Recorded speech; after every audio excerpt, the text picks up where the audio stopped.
Kamalapur rail স্টেশনে station manager brief করছে, আমরা সরাসরি যুক্ত হচ্ছি সেখানে।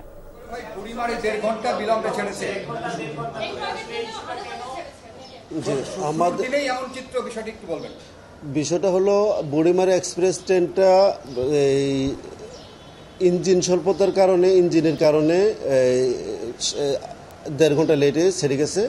এখন সেটা কানেক্টিং ইঞ্জিন ছিল, ওই যে ট্রেনটা আসছে সেটা আবার বুড়িমারি থেকে ট্রেনটা আসার পরে সেই ইঞ্জিনটা দিয়ে কাজ করে চলে গেছে, যার জন্য 1.5 ঘন্টা লেটে গেছে।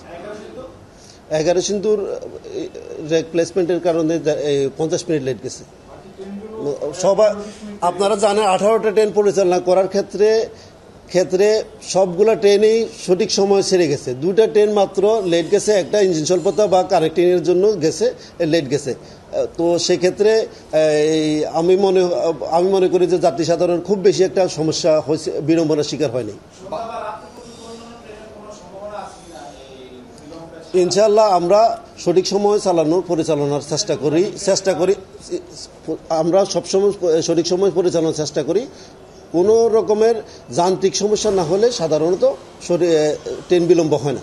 বিলম্বের আশঙ্কা থাকলে আপনারা বিকল্প প্রস্তুতি কি রেখেছেন?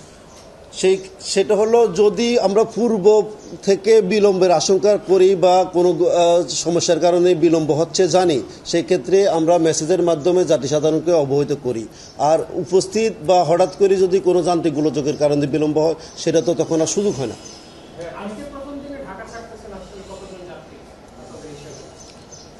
আমাদের হিসাবে আজকে মেল এক্সপ্রেস এবং আন্তনগর সহ সব কিছু মিলাই 50-55 হাজার মতো যাত্রী ঢাকা ছেড়ে যাবে। জি,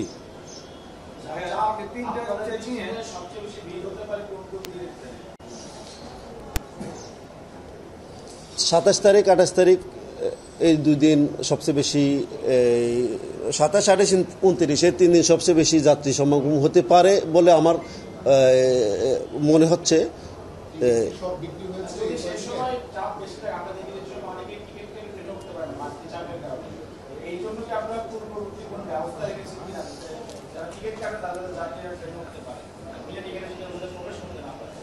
আপনারা দেখতেছেন আমাদের বিভিন্ন স্তরে চেকিং ব্যবস্থা আছে, যার জন্য যাতে বিনা টিকিটই কোনো ব্যক্তি ট্রেনে উঠতে না পারে সেই ব্যবস্থা আছে।